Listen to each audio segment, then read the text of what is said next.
My brother laughed as my face at Dad's hospital bed.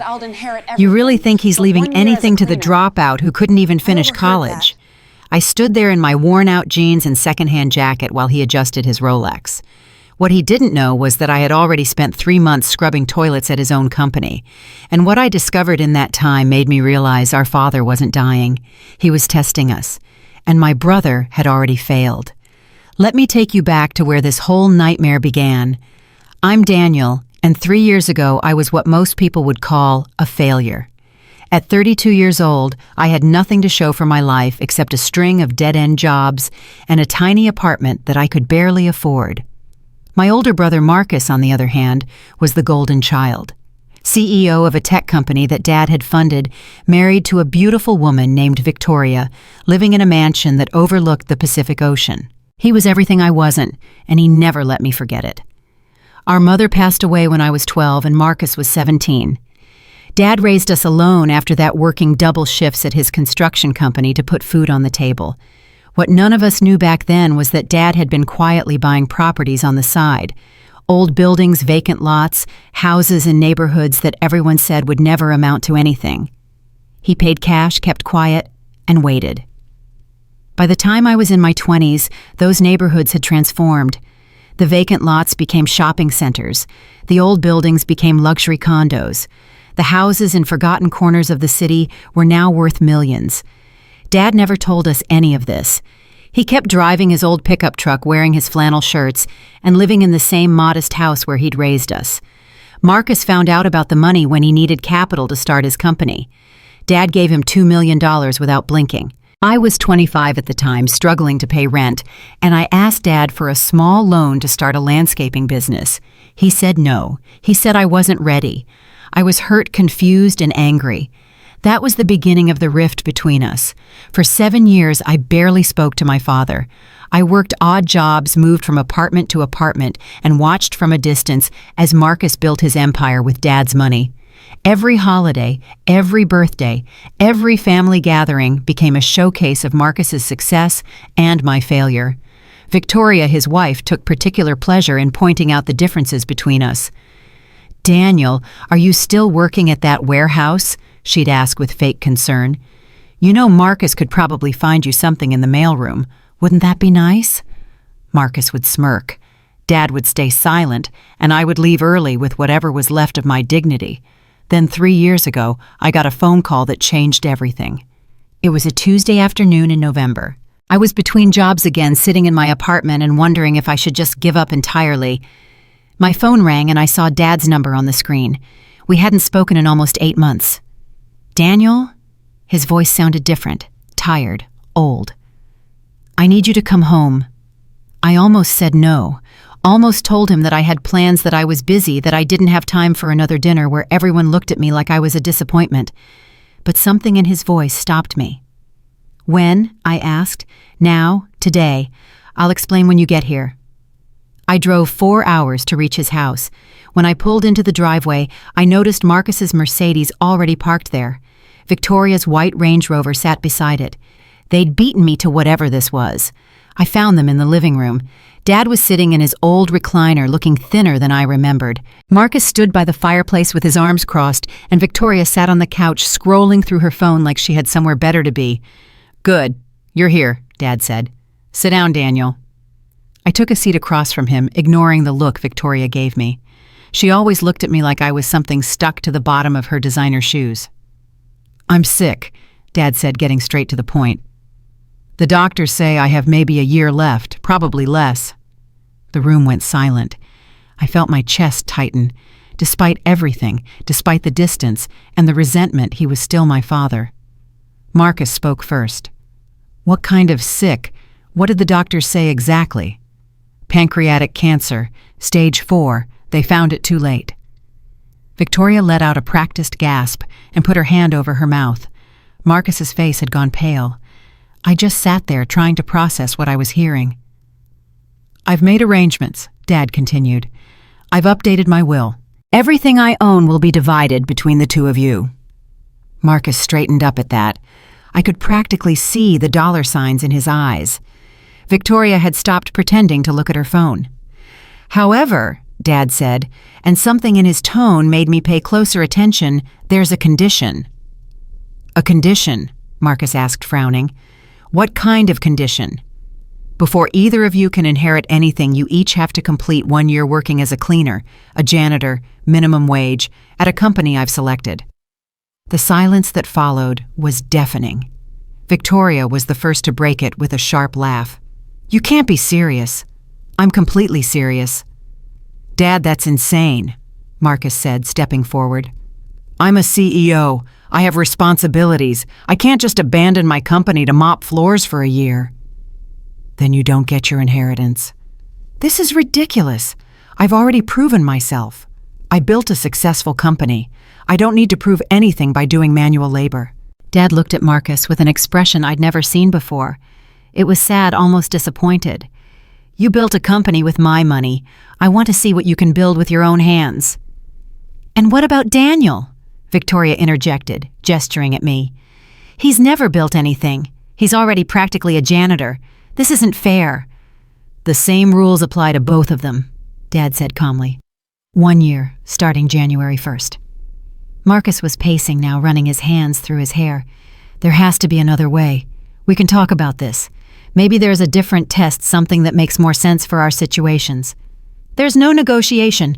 1 year as a cleaner or nothing. How much are we talking about here? Victoria asked suddenly. The inheritance. How much is it worth? Dad turned to look at her, and I saw something flash in his eyes. The exact amount doesn't matter. What matters is the condition. But surely we should know what we're working toward, she pressed. Is it a few $100,000, $1 million? Victoria? Marcus hissed. Not now. No, it's a fair question, Dad said. My estate is worth approximately $350 million. The number hung in the air like a bomb that had just gone off. I stared at my father. 350 million. All those properties, all those investments, all those years of quiet accumulation. I had no idea. I don't think any of us did. Victoria's eyes had gone wide. Marcus had stopped pacing. Even I felt like the floor had shifted beneath my feet. 350 million, Victoria repeated slowly.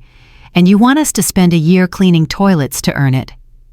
I want to see who my sons really are when everything is stripped away. When there's no money, no status, no safety net. I want to know if I raised good men. You know who Marcus is, Victoria said, standing up. He's brilliant. He's successful. He doesn't need to degrade himself to prove that.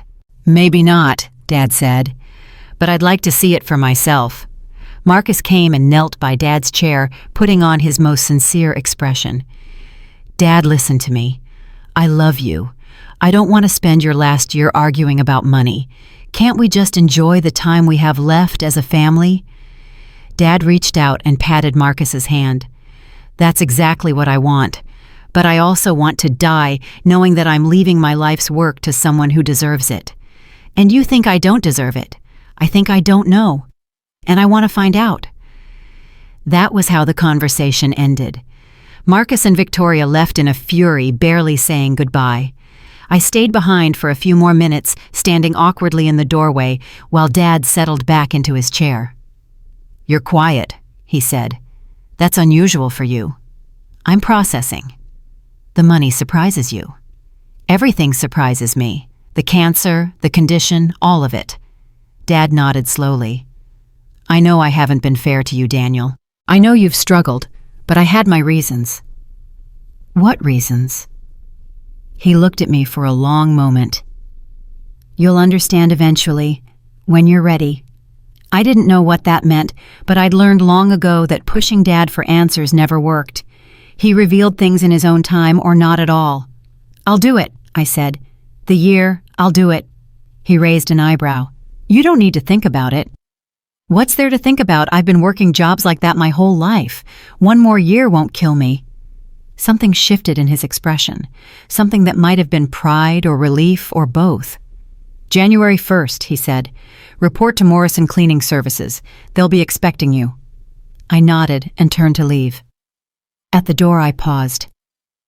Dad, are you really dying? He was quiet for so long that I thought he wasn't going to answer. We're all dying, Daniel. Some of us just have a better idea of the timeline. That wasn't really an answer, but I let it go. I drove back to my apartment with my head spinning, trying to make sense of everything I'd just learned. $350 million, a year of cleaning, a dying father with secrets, and a brother who had no idea what he was about to walk into. January came faster than I expected. On New Year's Day, I packed a small bag and drove to the address Dad had given me. Morrison Cleaning Services was located in a strip mall on the outskirts of the city, sandwiched between a nail salon and a check cashing place. Not exactly the kind of business that screamed $350 million inheritance. I walked in at 7 in the morning and found a small waiting room with plastic chairs and fluorescent lighting. A woman behind a desk looked up when I entered. "You must be Daniel," she said. "Mr. Morrison told us you'd be coming." "Mr. Morrison?" She gave me a strange look. "The owner. He said you're a special assignment. You'll be working at Titan Technologies." My blood went cold. Titan Technologies was Marcus's company. "Is that a problem?" she asked, noticing my reaction. "No," I said slowly. "No problem at all." She handed me a uniform, a plastic name tag that said Dan, and a schedule. I would be working nights 6 p.m. to 2 a.m. cleaning the offices of my brother's company. The irony was so thick I could taste it. I later found out that Marcus had also reported to Morrison Cleaning Services that same day, but he had been assigned to a different location, a hospital across town. We wouldn't be seeing each other during our year of service. That was probably intentional. My first night at Titan Technologies was surreal. I arrived through the service entrance, pushing a cart full of cleaning supplies, wearing a gray uniform with someone else's name on it. The security guard barely glanced at me. The administrative staff, rushing to finish up their work, walked past me like I was invisible. I was just the janitor, beneath notice, beneath concern. I started on the top floor where the executive offices were. Marcus's office was in the corner with floor-to-ceiling windows overlooking the city. His desk was made of some expensive wood I couldn't name, and the walls were covered with awards and photos of him shaking hands with important people. As I emptied his trash can, I noticed a stack of documents on his desk. They were face down, but the top sheet had slipped slightly, revealing a glimpse of numbers and signatures. I told myself it wasn't my business. I was here to clean, not to snoop. But something made me look anyway. What I saw made me stop breathing. It was a contract, a partnership agreement between Titan Technologies and a company I'd never heard of called Meridian Holdings. But that wasn't what caught my attention. What caught my attention was the signature at the bottom. It was Dad's signature. His real signature, the one I'd seen on birthday cards and permission slips all my life. And next to it was Marcus's signature, and a date from 6 months ago. Dad had invested more money in Marcus's company. Recently. Significantly. But that wasn't possible. Dad had told us he stopped funding Marcus years ago. He'd said Marcus was on his own now, building his own success. I took a photo of the document with my phone, my hands shaking. Then I put everything back exactly as I'd found it and continued cleaning. Over the next few weeks, I learned how to be invisible. I learned that people will say anything in front of the cleaning staff because they don't register us as real people. I learned that the walls have ears, and sometimes those ears belong to the guy mopping the floor. I heard things. Important things. I heard Marcus on the phone with someone arguing about the old man's timeline and whether the doctors could buy us more time. I heard Victoria in his office one night when she thought everyone had gone home, telling Marcus that they needed to speed things up before Dad changed his mind again. I heard the CFO and the head of legal having a hushed conversation about liability exposure and what happens if the board finds out. Something was very, very wrong at Titan Technologies, and I was starting to think it had everything to do with Dad's money and maybe his sudden illness. 3 months into my cleaning assignment, I made a decision. I wasn't just going to mop floors and empty trash cans. I was going to find out what my brother was really doing, and I was going to find out why Dad had really sent me here, because I was starting to suspect that the inheritance wasn't the point at all. The point was something much bigger and much darker. I started keeping a notebook. Every conversation I overheard, every document I glimpsed, every late-night visitor to the executive floor. I wrote it all down, and slowly a picture began to emerge. Titan Technologies was hemorrhaging money. Despite the flashy offices and the expensive cars and the talk of expansion, the company was in serious trouble. Marcus had been hiding it from the board, from his investors, from everyone except Dad. Dad had been pumping money into the company for years. Not the $2 million he'd given Marcus at the start. Tens of millions, maybe more. Every time Titan was about to go under, Dad would quietly transfer funds through shell companies and offshore accounts. I only knew this because I found a folder in Marcus's office one night. A folder that was supposed to be locked in a safe. The safe's code was Victoria's birthday. Some people never change. Inside the folder were bank statements, transfer records, and a letter from Dad that made my heart stop. To my son Marcus, the letter read, "I have given you everything you asked for. I have covered your debts, hidden your failures, and protected your reputation. But I am tired now, and I am running out of time. This is my final gift to you. But there will be no more after this. It's time for you to stand on your own or fall." The letter was dated 2 years ago, 2 years before Dad told us he was dying. I sat on the floor of my brother's office at 1 a.m. surrounded by cleaning supplies, and I realized that nothing was what it seemed. Dad wasn't dying. Or if he was, the timeline was suspicious. Marcus wasn't successful. He was a fraud propped up by our father's money, and I wasn't here by accident. Dad had sent me to this specific company for a reason. He wanted me to find this. I took photos of everything, every document, every statement, every record. Then I put it all back exactly as I'd found it, reset the safe, and finished my shift like nothing had happened. But something had happened. Everything had changed. The next morning, I drove to Dad's house. I hadn't seen him since the day he'd given us the ultimatum. He answered the door in his bathrobe, looking surprisingly healthy for a man who was supposed to be dying. "Daniel," he said with no surprise in his voice, "you figured it out faster than I expected. You're not sick." "I am sick. The cancer is real. But I may have exaggerated the timeline somewhat." "How much time do you really have?" 5 years probably, maybe more with treatment." I felt something crack inside me, relief and anger and confusion all mixed together. "Why?" I asked. "Why lie? Why the whole elaborate test?" Dad stepped aside to let me in. "Come inside. We have a lot to talk about." We sat in his living room, the same room where he'd dropped the bombshell 3 months ago. He poured us both coffee from a pot he'd already made, like he'd been expecting me. "I've been watching Marcus for years," Dad said. "Watching him take my money and lie about his success. Watching him become someone I don't recognize. I hoped he would grow out of it. I hoped Victoria would be a good influence." He laughed bitterly. "That was obviously a mistake. So the cleaner test. I needed to see what he would do when he couldn't buy his way out, when he had to work with his hands and face people who wouldn't bow to his money. And I needed you to see what he's really been doing. I couldn't just tell you. You wouldn't have believed me. You had to find out for yourself. You could have just disinherited him." "I could have, but I wanted to give him one more chance, one more opportunity to prove that there's still something good in him." Dad's voice was heavy with sadness. "Do you know what he did when he found out about the cleaning requirement?" I shook my head.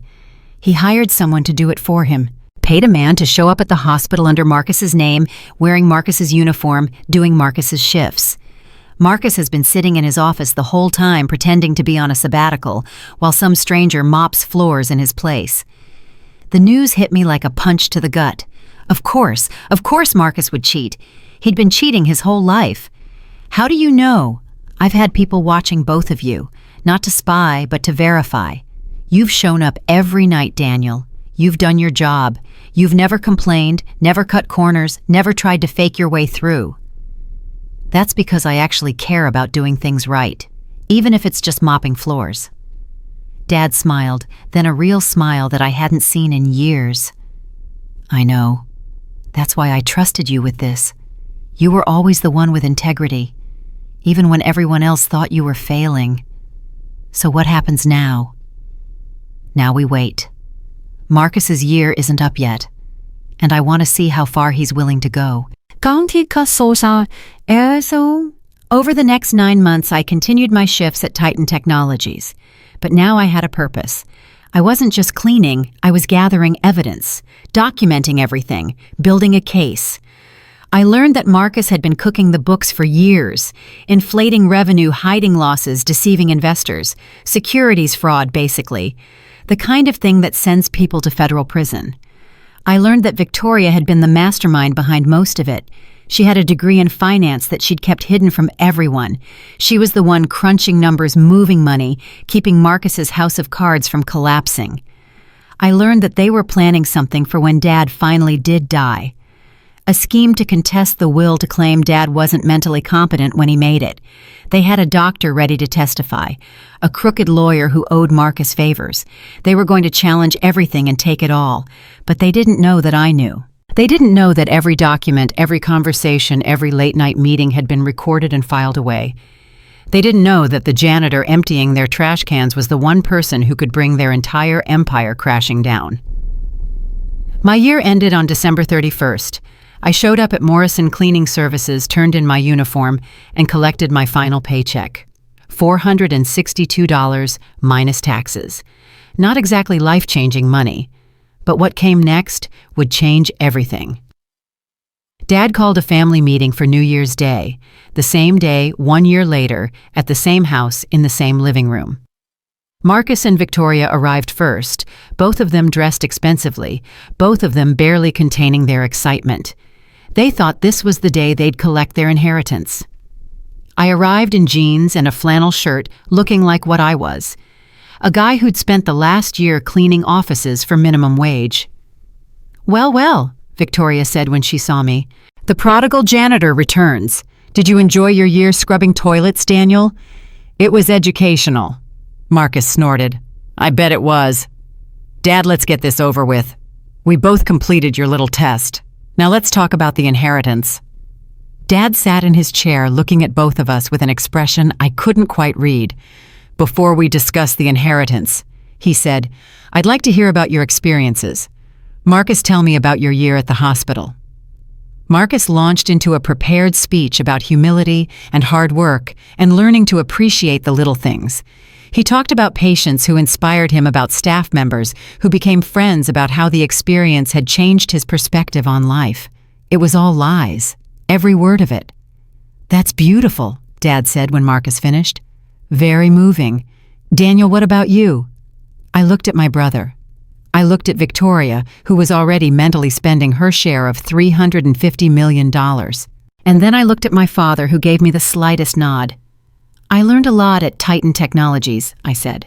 "Your company, Marcus. Did I mention that's where Dad assigned me?" The color drained from Marcus's face. "What?" "I've been working there for the past year, night shift, cleaning the offices, including yours." Victoria grabbed Marcus's arm. "He's lying. He couldn't have—" "I saw everything," I continued. "The documents, the contracts, the bank records, the scheme to contest Dad's will, all of it." "That's illegal," Marcus sputtered. "You can't just go through my private files." "I didn't go through them. They were on your desk, in your trash, left on your printer. Amazing what people throw away when they think no one is watching." I pulled out my phone. "I have photos, hundreds of them, enough to prove securities fraud, investor deception, and conspiracy to commit elder abuse." The room had gone very quiet. "Also," I said almost as an afterthought, "I know you hired someone to do your cleaning shifts for you. Jorge Martinez, nice guy. We had coffee a few times. He told me all about the arrangement." Marcus stood up so fast his chair fell over.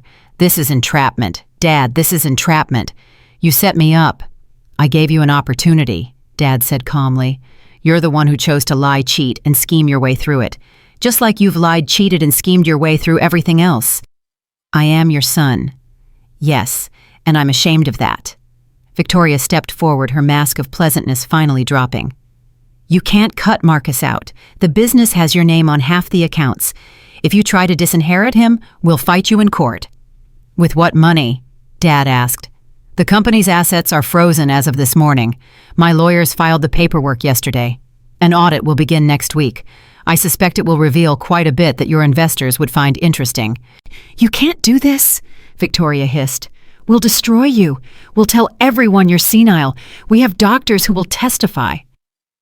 "Dr. Reynolds," Dad interrupted. "The one you paid to falsify medical opinions. Yes, I know about him. I also know that he's currently cooperating with federal investigators in exchange for immunity. Your blackmail files were very thorough, Victoria. They made excellent evidence." For the first time since I'd known her, Victoria had nothing to say. Marcus collapsed back into his chair, his face in his hands. "Why? Why would you do this to me? I'm your son. I'm your family. You stopped being my family when you started treating me like an ATM," Dad said. "When you took my money and lied about your success, when you planned to contest my will before I was even dead, when you—" He paused, his voice catching. "When you said you hoped I would die faster so you could get your inheritance." Marcus looked up sharply. "I never said that." January 15th, 9:47 p.m. Your office. Victoria was there. You were on your third scotch. I held up my phone. "I have the recording." The silence stretched out for what felt like hours. Finally, Dad spoke again. "Marcus, you will not receive any inheritance from me. The money I've given to Titan Technologies will be considered a loan subject to immediate repayment with interest. Your shares in the company will be liquidated to cover the debts you've hidden from your board. Whatever is left after the audit and the lawsuits will go to the investors you defrauded." "And what about me?" Victoria demanded. "I'm not even blood. You can't—" "You can divorce Marcus and walk away with nothing, or you can stay married to him and share responsibility for the fraud charges. Your choice." Victoria's face went through several emotions in rapid succession. Then she turned to Marcus with a look of pure contempt. "I want a divorce." And she walked out the door. Marcus sat there alone, everything he'd built collapsing around him. His company, his money, his wife, his inheritance, gone in a matter of minutes. "Dad," he said, and for a moment he sounded like the brother I remembered from when we were kids, before the money changed him, before the ambition consumed him. "Dad, please, I can change. Give me another chance." Dad looked at him for a long time, then he shook his head. "I gave you a year of chances, 365 days to show me who you really are, and you showed me." He stood up slowly, suddenly looking every bit of his 70 years. "I want you to leave now. My lawyer will be in contact about the details." Marcus looked at me, desperation in his eyes. "Daniel, brother, please, talk to him. You've always been the one with a conscience." "My conscience is exactly why I can't help you," I said. "Everything that's happening to you, you did to yourself. All I did was turn on the lights." Marcus left without another word. I heard his car start and pull away, and then it was just me and Dad sitting in the quiet of his living room. "So," Dad said after a while, "about your inheritance." "Dad, you don't have to." "I know I don't have to. I want to." He pulled an envelope from his pocket and handed it to me. "This is the real will, the one I had drawn up 2 years ago when I first found out about Marcus's fraud. Everything goes to you, all $350 million, the properties, the investments, everything." I stared at the envelope in my hands. I don't know what to say. "You don't have to say anything. You earned it, not by being born, not by being successful, by being honest." He put his hand on my shoulder.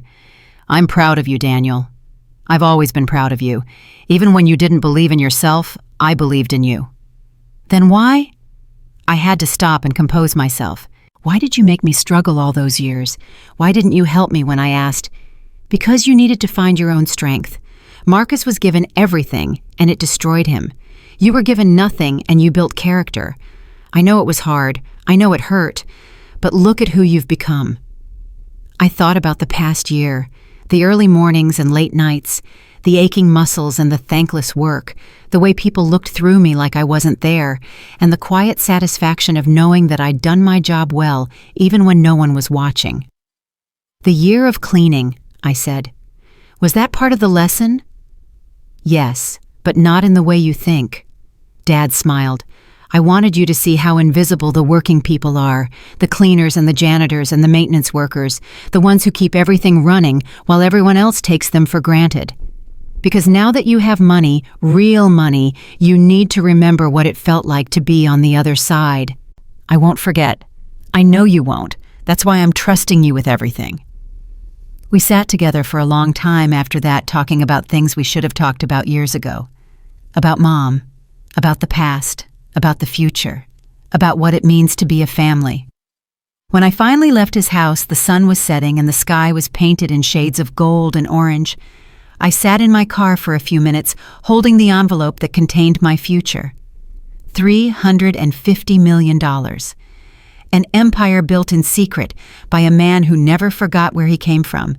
And 1 year of cleaning that taught me more about life, about family, and about myself than I ever could have learned any other way. My phone buzzed. A text from a number I didn't recognize. "Congratulations on passing the test. Now the real work begins. Meet me tomorrow at the address below. There's more to your inheritance than money. Your father was just the beginning." I stared at the message, my heart racing. What had I gotten myself into? I didn't sleep that night. I sat in my apartment, staring at the mysterious text message until my eyes burned. The address was for a law office downtown, one I'd never heard of. Reynolds and Associates. The meeting was set for 9 in the morning. Part of me wanted to ignore it. I had just inherited more money than I could spend in 10 lifetimes. I had just watched my brother's world collapse. I had just reconnected with my father after years of distance. Wasn't that enough drama for 1 week? But curiosity won. It always does. The next morning, I drove downtown and found the address. It was a modest building, nothing like the gleaming towers where Marcus's lawyers worked. The elevator was slow and the carpet was worn. Not exactly what I expected from someone connected to a $350 million estate. The receptionist led me to a corner office where a woman in her 60s sat behind a cluttered desk. She had gray hair pulled back in a severe bun and reading glasses perched on her nose. When she looked up at me, her eyes were sharp and assessing. "Daniel Morrison," she said. It wasn't a question. "That's me, and you are Eleanor Reynolds. I was your mother's lawyer." The words hit me like a bucket of cold water. My mother had been dead for 20 years. What could her lawyer possibly want with me now? "I don't understand," I said, taking a seat across from her. "My mother didn't have a lawyer. She didn't have anything. We were barely middle class when she died." Eleanor smiled, but it didn't reach her eyes. "That's what everyone believed, including your father for a very long time." She opened a drawer and pulled out a thick folder yellowed with age. She set it on the desk between us and folded her hands. "Your mother came from money, Daniel. Old money, the kind of money that doesn't announce itself. Her family owned textile mills across the South back when that meant something. When she married your father, she was disinherited.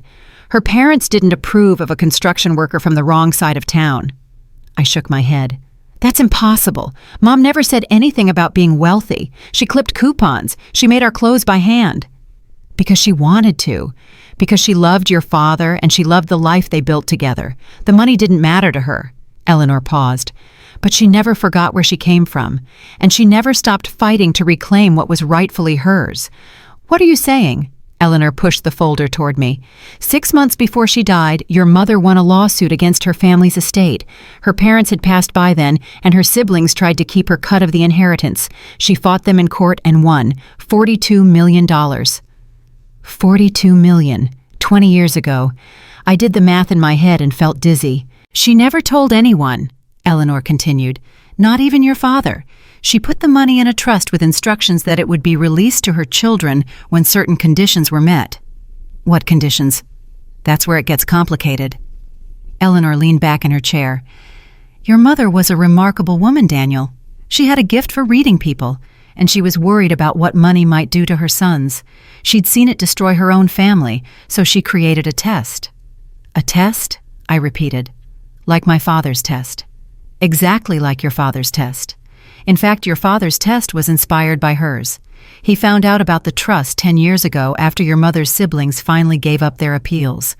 When he learned what she had done, what she had been planning all along, he decided to honor her vision."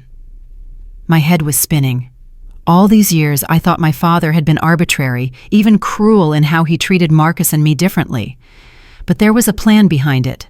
A plan that started with my mother 20 years ago. So the cleaning requirement was your mother's idea. She specified in the trust that both her sons must spend 1 year working as manual laborers before they could access any inheritance, hers or your father's. She wanted to make sure you understood what it meant to work, to really work, the kind of work that doesn't come with a corner office and stock options. And Marcus, Eleanor's expression darkened. Marcus failed both tests, your mother's and your father's. His portion of the trust has been redirected. Redirected where? To you. All of it. She slid a document across the desk. The trust currently holds $123 million. Combined with your father's estate, you're now worth nearly $500 million, Daniel. I couldn't process the numbers. They didn't feel real. None of this felt real. There's one more thing, Eleanor said. Your mother left you a letter. She wrote it the week before she died. I've been holding it for 20 years, waiting for this moment. She handed me an envelope sealed and slightly faded. My name was written on the front in handwriting I hadn't seen in 2 decades, but recognized instantly. Mom's handwriting. My hands trembled as I opened it. My dearest Daniel, the letter began. If you're reading this, then you've passed the test. You've proven that you have the character I always knew was inside you. I'm so proud of you, sweetheart. I always knew you were special, even when the world couldn't see it. I had to stop reading. The tears were coming too fast. Eleanor quietly excused herself, giving me privacy. I know your life hasn't been easy. I know you've struggled while your brother seemed to have everything handed to him. But struggle builds strength, Daniel, and strength is something that can never be taken away. I'm leaving you more than money. I'm leaving you a legacy. Our family built something once, something meaningful. Then greed and pride tore it apart. I don't want that to happen to you. I want you to use this gift to build something better, something that helps people, something that lasts. There's one more thing you need to know. Your brother Marcus is not entirely to blame for who he became. When he was 17, right before I got sick, I caught him stealing money from your father's wallet. I confronted him about it, and he said something that broke my heart. He said he was saving up to run away because he didn't feel loved. He felt like he could never measure up to you. I stopped reading again, stunned. Marcus had been jealous of me. Marcus, who had everything, who was the golden child, who succeeded at everything he touched. He had felt like he couldn't measure up to his younger brother. I tried to talk to him about it, but then I got sick and there was no time. I've always wondered if things would have been different if I'd had that conversation. If I'd helped him understand that love isn't measured in achievements or money. Maybe he wouldn't have become so obsessed with proving himself. Maybe he wouldn't have lost his way. I'm not asking you to forgive him for whatever he's done by the time you read this. Some things can't be forgiven. But I am asking you to remember that he wasn't always the person he became. There was a boy inside him once who just wanted to be loved. Try to remember that boy, even if you can't save the man. I love you, Daniel. I've loved you every day of your life, and I'll love you every day after. Make me proud. Your mother, Catherine. I sat in that office for a long time after I finished reading. The letter changed everything. Not the money, not the inheritance, but the understanding.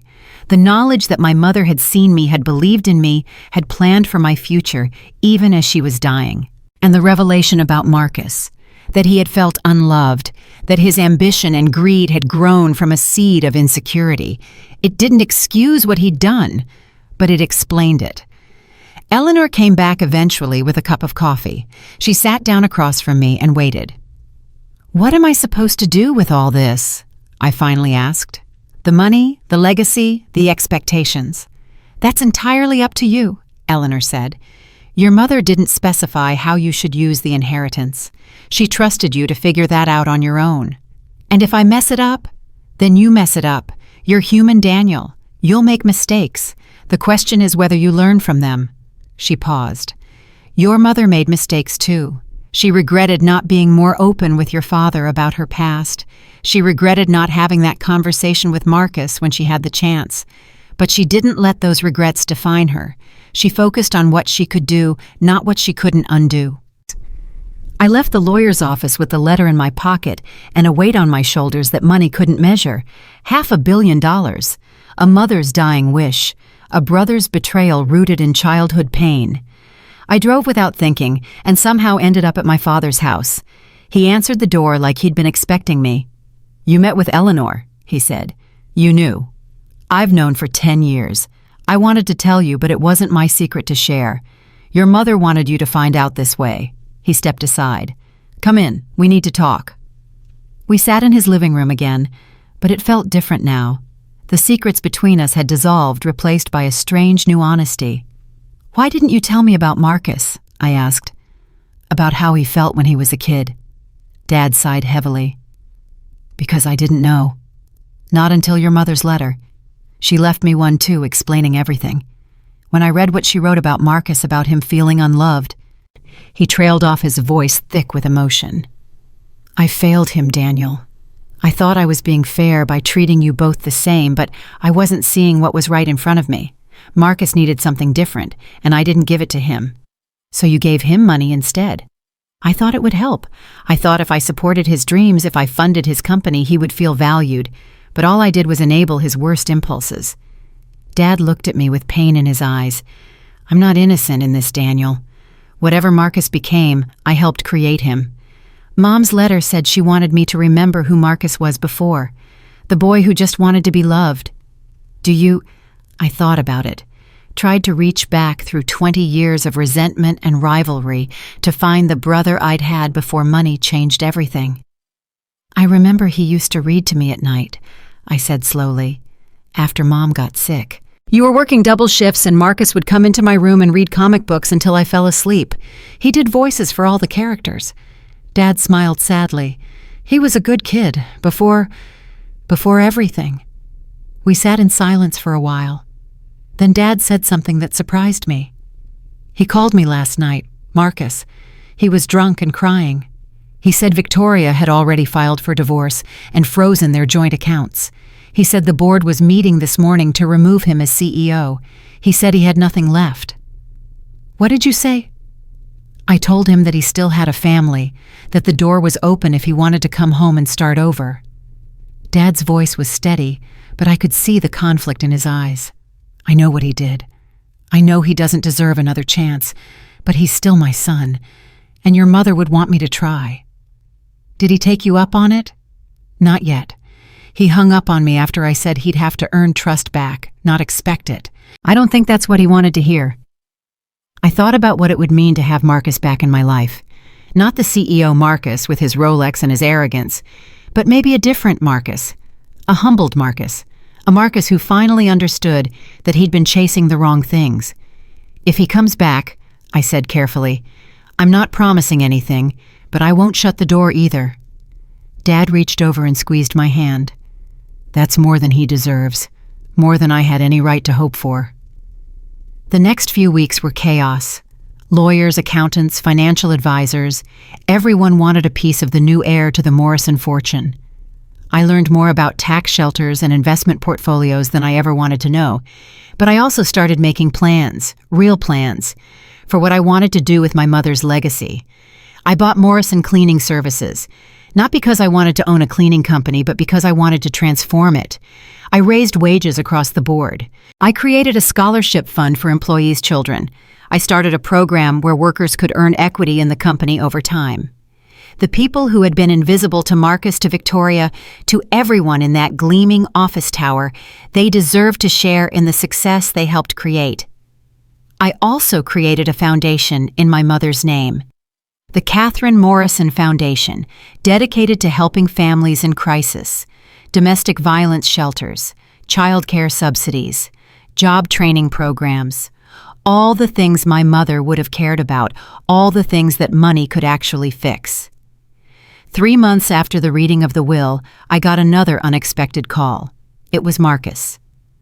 "I need to see you," he said. His voice sounded different, smaller somehow. "Why?" "Because I have things to say, and I need to say them in person." I agreed to meet him at a diner halfway between the city and Dad's house. Neutral territory. When I arrived, he was already there sitting in a corner booth. He looked terrible, unshaven, dark circles under his eyes. His expensive clothes had been replaced by jeans and a wrinkled button-down. I sat across from him and waited. "I don't know where to start," he said. "How about the beginning?" He laughed bitterly. "The beginning. When Mom got sick, when I stole money from Dad's wallet, when I first realized that Victoria only wanted me for what I could provide. Any of those." Marcus was quiet for a long moment. Then he started talking. "I was so scared when Mom got sick. I was 17 and I thought I was supposed to have everything figured out, but I had no idea what to do. Dad was working all the time trying to pay the medical bills. You were just a kid too young to understand what was happening. And I was stuck in the middle trying to hold everything together while feeling like I was falling apart. So you stole money to run away." I was going to take a bus to California, start over somewhere nobody knew me, somewhere I could be somebody different. He shook his head. "Stupid, right? Running away from my family because I didn't know how to tell them I was drowning. Mom caught you." "She caught me, and instead of yelling or punishing me, she just sat down and asked me why. I couldn't answer her. I didn't have the words. And then she got sicker, and there was never time to have that conversation again." "So you spent the next 20 years trying to prove you were worth something. And I proved the opposite, didn't I?" Marcus looked at me with red-rimmed eyes. "I became everything Mom would have hated, greedy, selfish, willing to hurt anyone who got in my way, even you, even Dad." I didn't argue with him. He wasn't wrong. "I'm not here to ask for forgiveness," Marcus continued. "I know I don't deserve it, and I'm not here to ask for money even though I have none. Victoria took what she could and the rest went to lawyers and settlements." "Then why are you here?" "Because I owe you an apology. A real one, not the kind I used to fake when I wanted something." He took a deep breath. "I'm sorry, Daniel, for all of it. For looking down on you when you were struggling. For letting Victoria treat you like dirt. For taking Dad's money and lying about my success. For planning to steal your inheritance. For everything." I sat with his words for a moment, testing how they felt. "What are you going to do now?" I asked. "I don't know. I've never had to figure that out before. There was always money, always a safety net, always someone to bail me out." He laughed, but there was no humor in it. "Turns out I have no actual skills. Everything I thought I built was just Dad's money dressed up in my name. You could get a job. Doing what I'm a disgraced CEO with fraud charges pending. No one's going to hire me. Morrison Cleaning Services is always looking for workers." Marcus stared at me. "You're joking." "I'm not. It's honest work. It pays decent now since I raised the wages. And maybe you could learn something. Like I did." "You want me to be a janitor." "I want you to be something real. For once in your life." I leaned forward. "Mom's letter said you used to be a good person. That there was a boy inside you who just wanted to be loved. Maybe if you stop trying so hard to be important, you can find that boy again." Marcus didn't say anything for a long time. I could see him wrestling with his pride, with his self-image, with everything he thought he knew about himself. "I'll think about it," he finally said. "That's all I'm asking." We parted ways outside the diner. No hugs, no dramatic reconciliation. Just two brothers who might someday find their way back to each other. Or might not. Only time would tell. I drove back to the city thinking about everything that had happened since Dad called me to his house a year and a half ago. The inheritance, the test, the betrayal, the redemption. But most of all, I thought about my mother, the woman I barely remembered who had planned so carefully for a future she would never see, who had believed in me when no one else did, who had left me not just money, but a mission. "Make me proud," she had written. I intended to try. A week after my meeting with Marcus, I received an envelope in the mail. No return address. Inside was a single photograph and a note written on hotel stationery. The photograph showed my mother as a young woman standing in front of a large building I didn't recognize. She was smiling, but there was something in her eyes, something secret. The note said, "You've only found half the truth. The mills are still running, and someone doesn't want you to find out who." I stared at that photograph for hours, my mother, young and vibrant, standing in front of what looked like an old textile factory. The note's words echoed in my head. The mills are still running. Someone doesn't want you to find out who. Eleanor Reynolds had told me my mother's family owned textile mills. Past tense, had owned. The business was supposedly sold off decades ago, the proceeds distributed among the heirs. That was the story anyway. But someone was telling me a different story. I called Eleanor the next morning and read her the note. She was silent for a long moment. "Where did this come from?" she finally asked. No return address, no signature, just the photo and the note. "Daniel, I need you to listen to me very carefully. Your mother's family is not what they appear to be. The lawsuit she won, the one that gave her the $42 million, that was just the tip of the iceberg. There were things she discovered during that case, things that made her afraid." Afraid of what? Afraid enough to hide her money. Afraid enough to create elaborate tests for her children instead of just giving them their inheritance. Afraid enough to make me promise I would never tell anyone the full truth until you were ready. "I'm ready now." Eleanor hesitated. "Not over the phone. Come to my office. And Daniel, don't tell anyone where you're going. Not your father, not your brother, no one." I drove to her office with a knot in my stomach. The same modest building, the same slow elevator, the same worn carpet. But everything felt different now. Dangerous.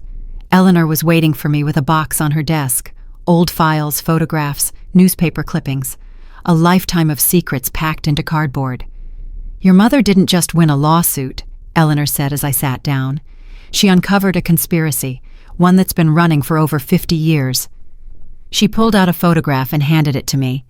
It showed 3 men in suits standing in front of the same building from the mysterious photo. They looked wealthy, powerful, the kind of men who owned things and people. "These are your mother's brothers, your uncles, Richard Thomas and William Ashford." I didn't know I had uncles. "Your mother never spoke of them for good reason. When she married your father and was disinherited, they told everyone she had died. They held a funeral, a fake funeral for a sister who was very much alive." The cruelty of it took my breath away. My mother had been erased from her own family, declared dead because she chose love over money. "That's horrible, but what does it have to do with the mills?" Eleanor pulled out another document, financial records dense with numbers and legal jargon.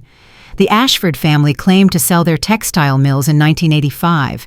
On paper, the business was dissolved and the assets were distributed. But your mother discovered that was a lie. The mills were never sold.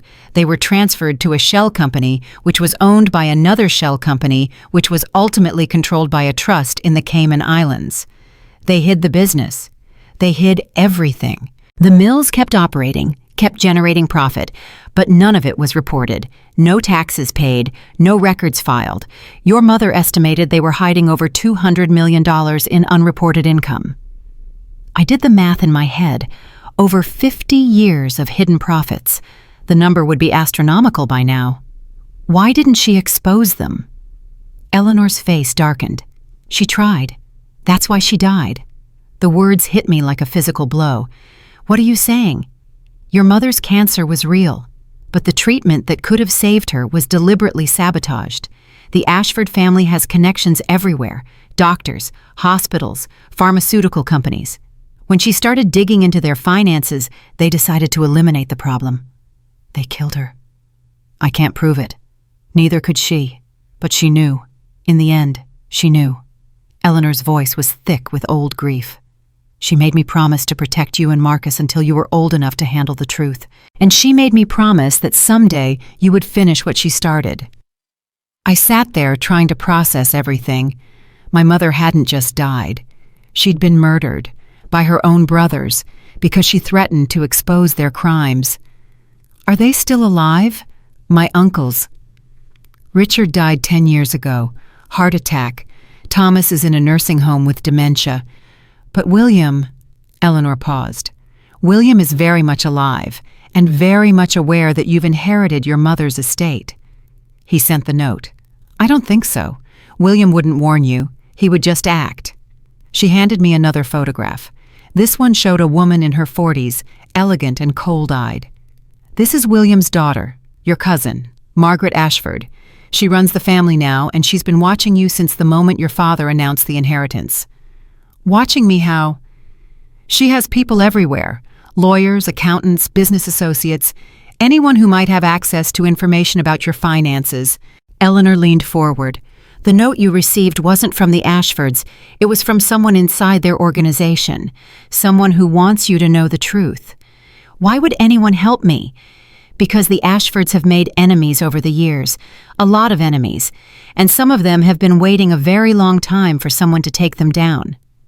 I left Eleanor's office with the box of documents and a new understanding of what I'd inherited. Not just money, not just property. A war that my mother had started and couldn't finish. The question was whether I was strong enough to win it. I spent the next 2 weeks going through every document in that box. Bank records, court filings, private investigator reports. My mother had been thorough methodical, building a case piece by piece until she ran out of time. The more I read, the angrier I became. The Ashford family hadn't just hidden money, they had destroyed lives. Workers at their mills were paid poverty wages, while the family skimmed profits into offshore accounts. Environmental regulations were ignored, leading to contaminated water supplies in surrounding communities. Anyone who complained was silenced through intimidation or bribery. And at the center of it all was William Ashford, the patriarch, the monster who had declared his own sister dead and then made sure she actually died. I wanted to confront him. I wanted to walk into his office and tell him exactly who I was and what I knew. But Eleanor had warned me against it. William has been doing this for 50 years, she said. He knows how to protect himself. If you go after him directly, you'll lose. You need to be smarter than that. So I waited, and I planned, and I tried to figure out who had sent me that mysterious note. The answer came 3 weeks later in the form of an invitation. It was a formal card, heavy cream paper with gold lettering. Margaret Ashford requests the pleasure of your company at a gala benefiting the Ashford Family Foundation. The date was 2 weeks away. The location was the Ashford Estate, a 100-acre property in Virginia that I'd never known existed. I showed the invitation to Eleanor. "It's a trap," she said immediately. "Obviously, but why would she invite me? She has to know I'm Catherine's son." "She knows. That's exactly why she's inviting you. She wants to size you up, see what kind of threat you pose." "Then I should go." Eleanor shook her head. "Daniel, these people are dangerous. Your mother underestimated them, and it cost her everything." "My mother was alone. I'm not." I thought about Dad, about the resources I now controlled, about the allies I could gather. And I have something she didn't have. I have nothing to lose. That wasn't quite true. I had my father, my fragile relationship with Marcus, the foundation I'd started in my mother's name. But I wasn't going to let fear stop me. Not when I was this close to the truth. 2 days before the gala, I got an unexpected visitor. Marcus showed up at my apartment looking better than the last time I'd seen him. He'd shaved, his clothes were clean, and there was something different in his eyes, a steadiness that hadn't been there before. "I took the job," he said, "at Morrison Cleaning. Started last week, night shift at an office building downtown." He almost smiled. "You were right. It's different when you're actually doing the work, when nobody knows your name or cares about your resume." "How does it feel?" "Humbling. Exhausting." He paused. "Real. It feels real in a way that nothing has felt in years."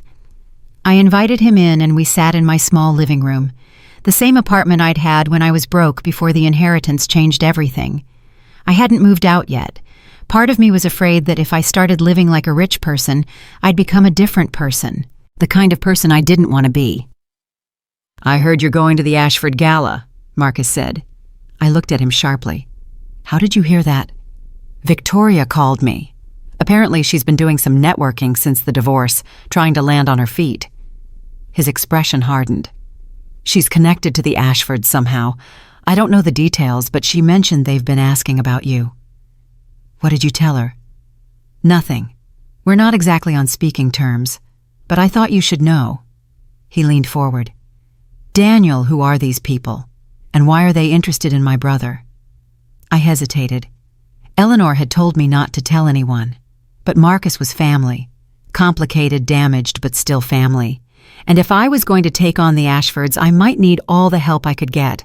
So I told him everything. The mother we barely remembered, the family she came from, the conspiracy she uncovered, the murder Eleanor believed had been disguised as a natural death. Marcus listened without interrupting. When I finished, his face was pale. Mom was killed. I can't prove it, not yet. But that's why I'm going to this gala, to get closer to them, to find out what they're hiding. You can't do this alone. I'm not asking you to get involved. You're just getting your life back together. The last thing you need is to take on a family of criminals. They killed our mother, Daniel. His voice was hard angry. You think I can just walk away from that? I think you've lost enough already. I've lost everything because I made bad choices. This is different. This is a chance to do something that actually matters. He stood up and paced across the room. Let me help. I know how these people think. I spent years playing the same games they play, lying, manipulating, hiding money. I know all the tricks. And that's supposed to make me trust you. He stopped pacing and looked at me. No, I haven't earned your trust yet, but I'm asking you to give me a chance to earn it. Let me help you take down the people who hurt our family. I studied my brother's face, looking for the old Marcus, the schemer, the manipulator, the man who had planned to steal my inheritance and contest our father's will. But that man wasn't there anymore. Or if he was buried deep beneath something new, something that looked almost like redemption. Okay, I said finally. But we do this my way. No shortcuts, no schemes. We gather evidence, we build a case, and we take them down legally. Agreed. And if you betray me again, I will destroy you. Not because I want to, because I'll have to. Marcus nodded. Fair enough. We spent the rest of the evening planning. Marcus had contacts from his CEO days, people who owed him favors or feared his secrets. Some of them might have information about the Ashford family's business dealings. He would reach out quietly, carefully while I went to the gala and played the role of the naive heir who didn't know anything about his mother's past. The night of the gala, I drove to Virginia in a rented tuxedo. The Ashford estate was everything I'd expected, and worse. A massive mansion surrounded by manicured gardens, fountains, and more wealth than any family should possess, especially a family that had built their fortune on exploitation and fraud. I handed my invitation to the attendant at the gate and drove up a long driveway lined with expensive cars.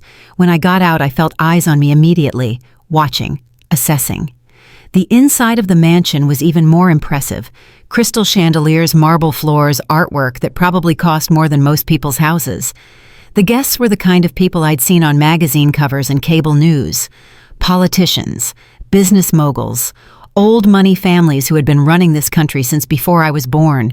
I felt completely out of place, which was probably the point. Mr. Morrison. I turned to find a woman standing behind me. Margaret Ashford.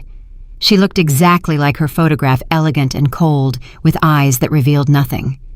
Thank you for coming, she said with a smile that didn't reach those eyes. I've been looking forward to meeting you. Have you? Of course. When I heard that Catherine's son had inherited such a substantial fortune, I knew we had to connect. Family is so important, don't you agree? The word family on her lips made my skin crawl. This woman's father had killed my mother, and here she was pretending we were relatives at a party. I didn't know I had family on my mother's side, I said carefully. She never talked about it. Yes, well, there was some unpleasantness years ago, a falling out, but that's ancient history now. Margaret took my arm and began steering me through the crowd. Let me introduce you to some people. It's time you knew where you came from. She paraded me around the room like a prize, introducing me to senators and hedge fund managers and socialites who all seemed to know exactly who I was and why I was there. None of them mentioned my mother. None of them acknowledged that I was the son of a woman they had declared dead and then actually killed. It was a performance, all of it. And I played my part perfectly, smiling and nodding and pretending to be flattered by the attention. But the whole time I was watching, listening, gathering information. I noticed the security guards stationed at every exit. I noticed the private conversations that stopped when I walked by. I noticed the way Margaret kept glancing at her phone as if waiting for something, and I noticed a woman standing alone by the far wall, watching me with an expression I couldn't read. She was older, maybe 60, with silver hair and a simple black dress that stood out among all the designer gowns. When our eyes met, she gave me a slight nod, then slipped through a door and disappeared. I excused myself from Margaret's group and followed her. The door led to a quiet hallway away from the noise of the party. The woman was waiting for me at the end, standing beside a portrait that made me stop in my tracks. It was my mother, young, beautiful, wearing a formal dress and pearls. The portrait was labeled Catherine Ashford, 1962-1984, the year of her fake death. "She was the best of them," the woman said softly, "the only one with a conscience." "Who are you?" "My name is Helen. I was your mother's nanny when she was a child. I was with her until the day she married your father, and I've been waiting 20 years for you to come here." I stared at her. "You sent the note, the photograph." "I knew you'd come eventually. Catherine told me you would. She said if anything happened to her, I should wait until her sons were ready, until one of them proved worthy of the truth." "What truth?" Helen glanced down the hallway, making sure we were alone. "The Ashfords didn't just hide their money, Daniel. They hid something much worse. Come with me, I'll show you." She led me through a series of back passages until we reached a door that required a key code. Helen typed in the numbers without hesitation. "How do you know the code?" "I've worked in this house for 40 years. I know all their secrets." She opened the door, including the ones they'd kill to protect. We descended a narrow staircase into what looked like a basement office. File cabinets lined the walls. Computer servers hummed in the corner. This was the nerve center of the Ashford operation, hidden beneath their mansion of marble and gold. Helen went to one of the cabinets and pulled out a thick folder. "Your mother found most of this before she died, but there was one piece she could never locate: the original ownership documents for the mills, the ones that prove William Ashford didn't just hide profits. He stole the entire business from his partners." She handed me the folder. Inside were legal documents, handwritten letters, and a photograph that made my blood run cold. The photograph showed 3 men signing papers. One of them was William Ashford. One of them was a man I didn't recognize. And the third was my grandfather, my father's father, a man named Robert Morrison. I don't understand. Robert Morrison was William Ashford's original business partner. They started the mills together in the 1950s, but William wanted everything for himself, so he forged documents, bribed officials, and erased Robert from the company's history. Your grandfather died believing he'd lost everything in a bad investment. He never knew he'd been cheated. The connections clicked into place. My mother had married my father, a Morrison, the son of the man her family had destroyed. Did she know my mother? Not at first. She discovered it during her lawsuit. That's when she realized the scope of what her family had done. They hadn't just stolen money, they had stolen your father's entire inheritance. Everything your grandfather built was taken by the Ashfords. I thought about Dad, working double shifts, living in that modest house, never knowing that he should have been wealthy, never knowing that his own father had been robbed by the family his wife came from. "Does my father know?" Catherine wanted to tell him, but she was afraid it would destroy him, afraid he would blame himself somehow, afraid of what he might do. Helen took my hand. She left these documents with me because she knew someday you would need them, not just to expose the Ashfords, but to reclaim what was stolen from your family. I looked at the folder in my hands, 50 years of fraud, theft, and murder, all documented, all waiting to be revealed. Why now? Why did you wait so long to give this to me? Because I needed to know you were ready. I needed to see what kind of man Catherine's son had become. Helen smiled, and for a moment I saw genuine warmth in her eyes.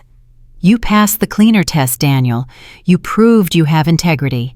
And now you're here walking into the lion's den because you want justice, not revenge. What's the difference? Justice is about truth. Revenge is about pain. Your mother wanted justice. That's what she died for. Don't let her sacrifice be for nothing. We heard footsteps above us, heavy, purposeful. Someone was coming. You need to go, Helen said urgently. There's a back exit through the wine cellar. Take the documents, get them to your lawyer. And Daniel, yes, be careful. The Ashfords will do anything to protect themselves. Anything. I ran. Through the wine cellar, up a set of stone steps, out into the cool night air. The folder was clutched to my chest like a lifeline. I made it to my car and drove away from the estate without looking back. My heart was pounding so hard I could hear it in my ears. But beneath the fear was something else. Hope. I finally had everything I needed to destroy the Ashfords, to avenge my mother, to reclaim my grandfather's stolen legacy. But as I merged onto the highway, my phone rang. Marcus. Where are you? His voice was panicked. Daniel, where are you? Leaving the gala. I got what we needed. You need to come home. Right now. What's wrong? It's Dad.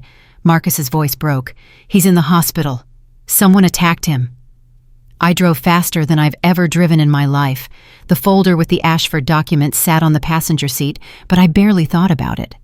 All I could think about was Dad. Attacked. Hospital.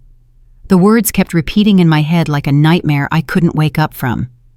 Marcus was waiting for me in the emergency room lobby. His face was gray, his hands shaking. When he saw me, he grabbed my arm and pulled me toward the elevators. What happened? I demanded as we walked.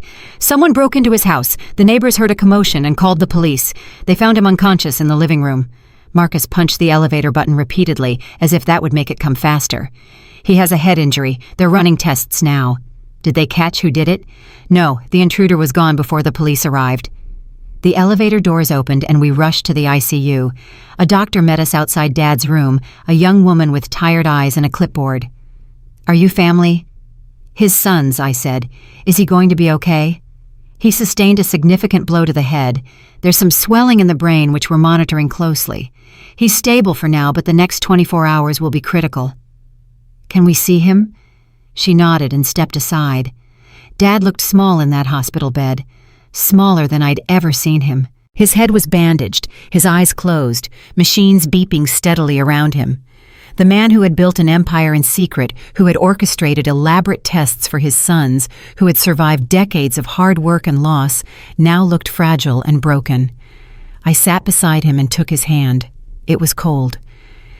Dad, I'm here. Marcus is here too. We're both here. No response. Just the steady beep of the heart monitor. Marcus stood at the foot of the bed, his jaw clenched. This wasn't random, he said quietly. This was them, the Ashfords.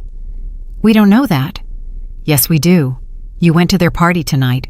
You were asking questions. And now Dad is in the hospital. He looked at me with something like accusation in his eyes. They're sending a message. I wanted to argue, but I knew he was right. The timing was too perfect. I had infiltrated their gala, gotten their documents, and within hours, my father was attacked. This was retaliation. I should have been more careful, I said.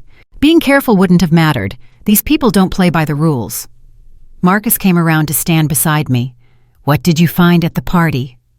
I told him about Helen, about the documents, about the connection between our grandfather and William Ashford, about the stolen business and the murdered mother and the 50 years of lies. Marcus listened in silence. When I finished, he let out a long breath. So we're not just fighting for Mom's legacy. We're fighting for Grandpa's too. For all of us. The Ashfords have been stealing from our family for generations, and now they've attacked our father. I looked at Dad's unconscious face. This ends now. How? They have money-power connections. They've been doing this for decades without getting caught. Because no one had all the pieces before, now we do. I thought about the folder in my car. We go public. We take everything to the FBI, the SEC, the press. We expose them for what they are. They'll come after us. If they did this to Dad just because you attended their party, imagine what they'll do when you actually threaten them. Let them come.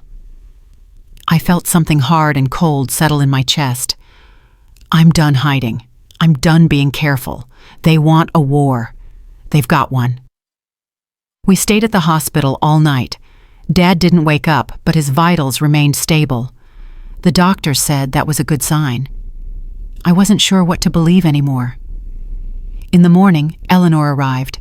She took one look at Dad, and her face went pale. "I warned you," she said to me. "I told you these people were dangerous." "I know. You should have listened." "I know that too." I stood up from my chair, stiff and exhausted.